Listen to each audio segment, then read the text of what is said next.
All right, and our next speaker is Max, who's going to tell us about relying party authentication. Hello, can you hear me? Does that work? Test, cool, perfect. Yeah, my name is Max. Hi, I have another SSO talk. This is joint work with my supervisor, Anja Lehmann. And before I actually speak about the implicit flow and the OIDC protocol in depth, let me first again recall how single sign-on works over OIDC. So picture a user that wants to authenticate to a relying party. That might be an arbitrary web application. And we have all seen this little tiny buttons here. So the user doesn't want to submit a username and password for each individual RP, but rather wants to make use of this very convenient way of authenticating to this relying party through an identity provider.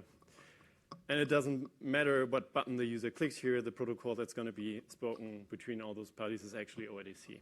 So after the user clicked on one of those buttons, the relying party sends a request that contains a bunch of parameters, but it also contains an identifier that we denote as RID, and that is actually a long-term identity that's shared between the relying party and the IDP.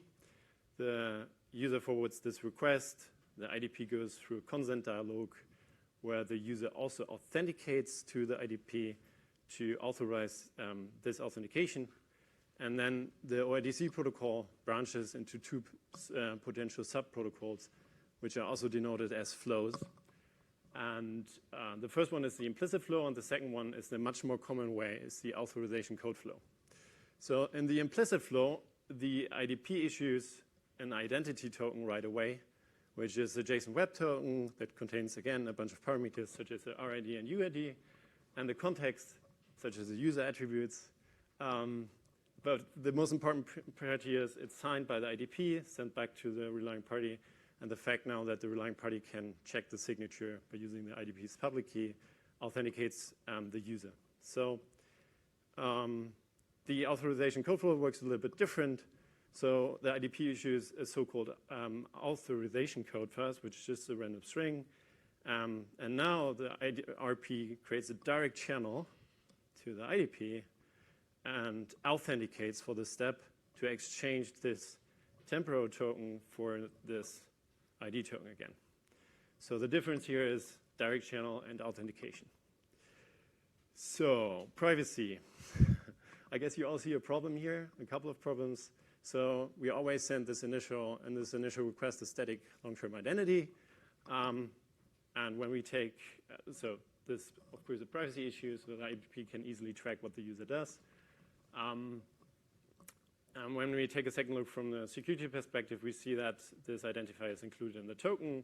And this is required because we need to bind this token to the RID where the user wants to go. It needs to be verifiable for the relying party. So when the relying party receives the token, it can actually check this token was issued for myself.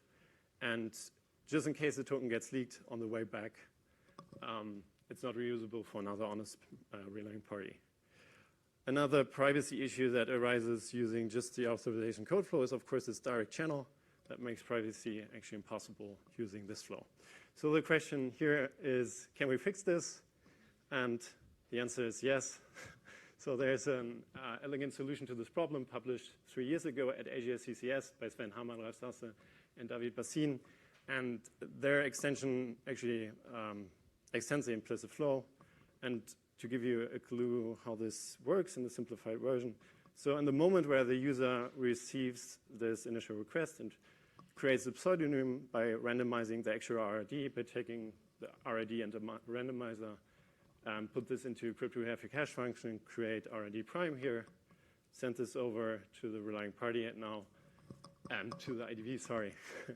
And now the IDP issues this token with RID prime instead of the actual RID assigns it, send it over to the user.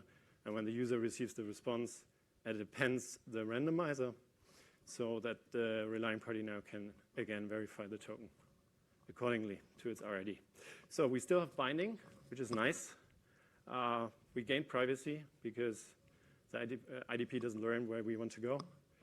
But there's one issue, and that is that we rely on the implicit flow. There is no authentication of this initial request.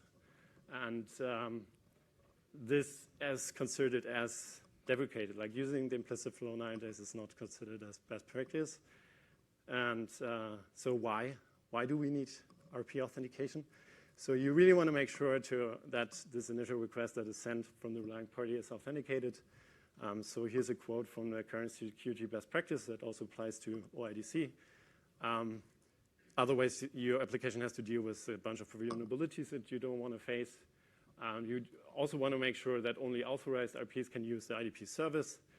And we found that extension proposed by academia exclusively focus either on the user side or on the IDP side, but I do not really consider this aspect of RP authentication, which is quite important for industry and in practice.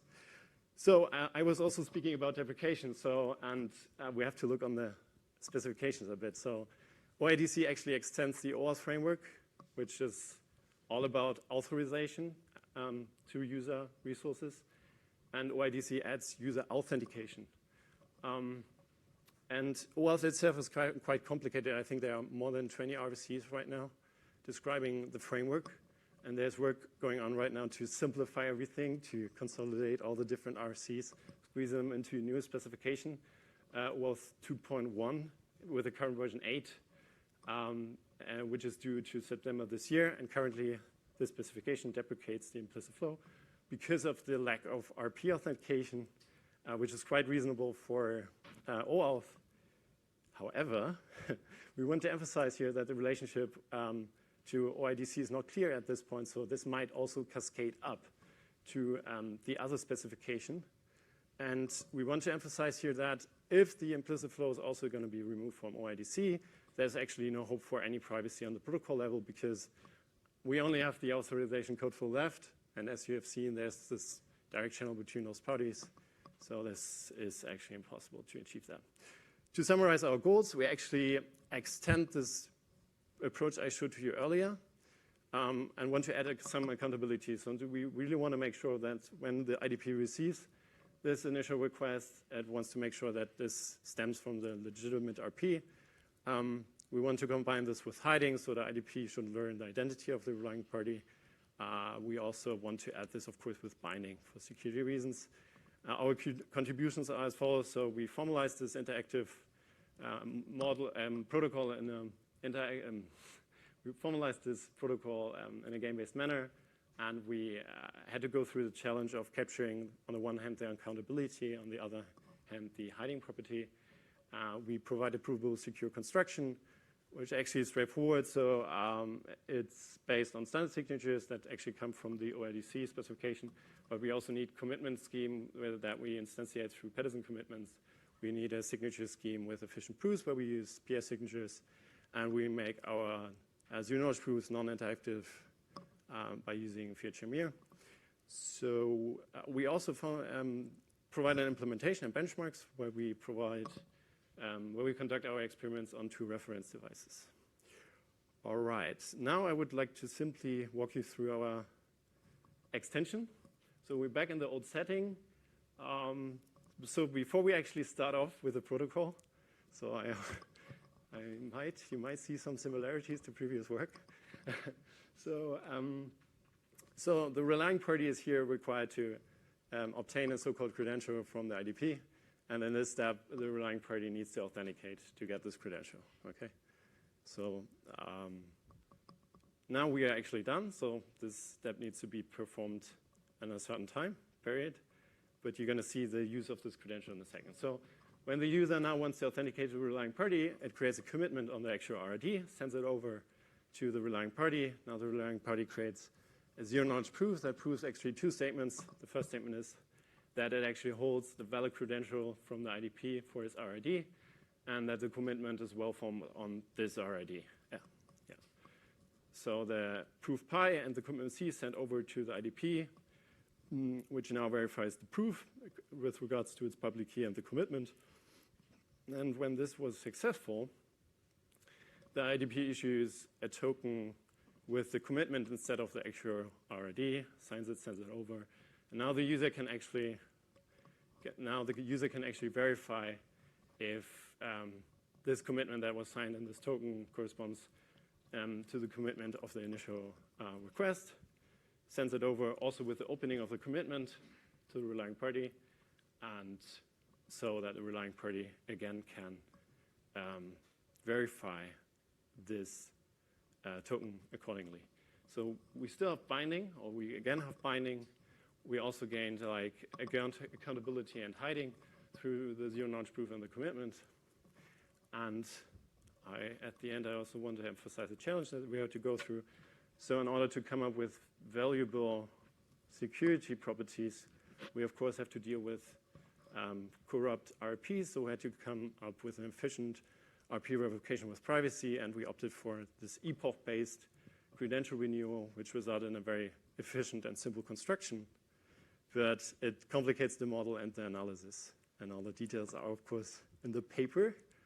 So I would also already like to finish my presentation to have some more time for questions. So I hope you see that the implicit flow is quite useful for privacy and single sign-on in OIDC. We consider this work as the first work that actually emphasizes RP authentication in this single sign-on research. We provide this provable secure construction that achieves all these security properties. And finally, but not least, we have this open source implementation and benchmarks that you can find here.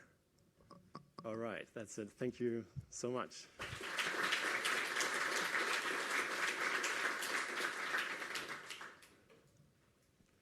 All right, we have plenty of time for questions. There's one on Zulip, so I'll just read that to start. The first question is, in the normal flow with the explicit RID, the identity provider can tell the user where they're logging in. As far as I can tell, this approach removes this. Any thoughts on consequences and or ways to fix this? Yeah, so I'm just going to go back to this approach here. So this is intensely discussed in this work, but we neglected this for, we do not capture this in our model. But the simple approach, or the main issue here, is that when the IDP doesn't learn the actual RID, it cannot look up all the information it requires for the consent dialog. And this is quite important for usability. And what this work does, and what we actually also do is, so in the sign-up phase, the IDP actually issues also like some kind of a JSON web token to the relying party, where all the information that is required for the consent dialog is shipped to the relying party and signed, and then sent over to the user. The user verifies the signature and then just uses this information here, and it won't pass from the IDP. But yeah, I think there's no efficient way of serving this information back from the IDP to the user while the IDP doesn't learn the identity. Yeah.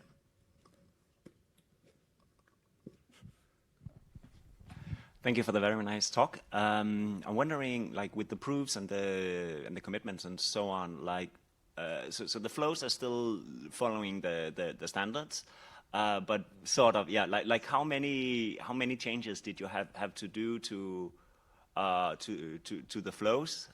Like how much extra has to be done to make this integratable?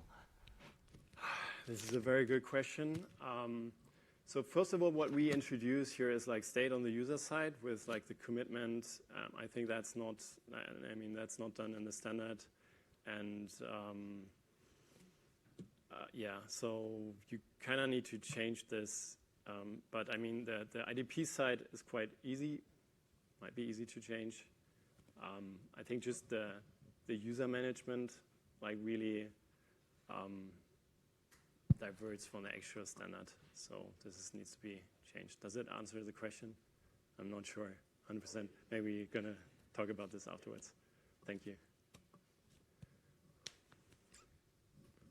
All right, if there are no other questions, let's thank Max again. Thank you.